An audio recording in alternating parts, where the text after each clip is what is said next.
troisième problème sur le mouvement d'un projectile, partie A. À l'aide d'un lance-pierre, Marc doit faire tomber une canette déposée sur une grosse bûche de bois située à 50 mètres de lui. Le sommet de la canette se trouve à 0,5 mètres au-dessus du sol. Au moment de tirer, il tient le lance-pierre à une hauteur de 0,3 mètres. La pierre est propulsée à une vitesse de 35 mètres par seconde selon un angle de 15 degrés. Malheureusement, la pierre passe au-dessus de la canette. Donc, question A, quelle est la hauteur maximale de la pierre par rapport au sol? Donc, comme donné, nous avons la norme de la vitesse initiale qui est de 35 mètres par seconde et on a son orientation qui est de 15 degrés. On a également l'accélération en Y qui est de moins 9,8 mètres par seconde au carré. Ensuite, comme on veut la hauteur finale, la hauteur maximale plutôt, c'est le sommet. Et on se rappelle que la vitesse en Y au sommet, c'est de 0 mètres par seconde, qui va être notre vitesse finale.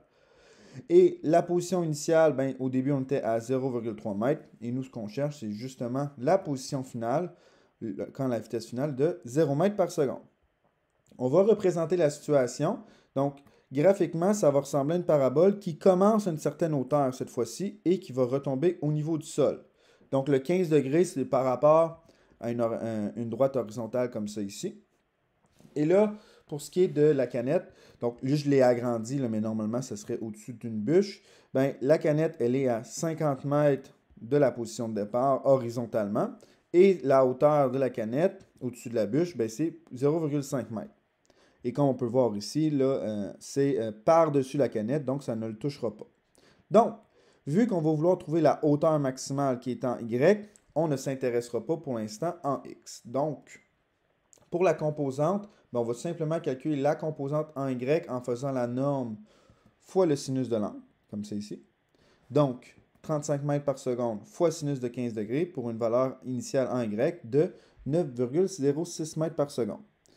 Et là, quand on utilise les formules, on va se rendre compte que celle qui nous permet de trouver la position finale en Y avec toutes les valeurs qu'on a ici, c'est celle avec la vitesse finale en Y au carré.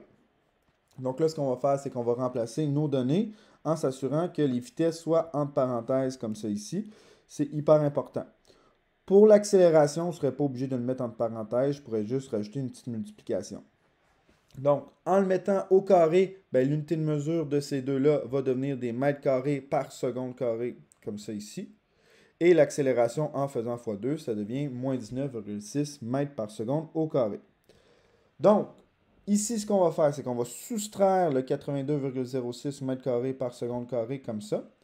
Et on ne distribuera pas ici. Ce qu'on va tout simplement faire, c'est qu'on va directement diviser ce nombre-là par le moins 19,6 mètres par seconde carré.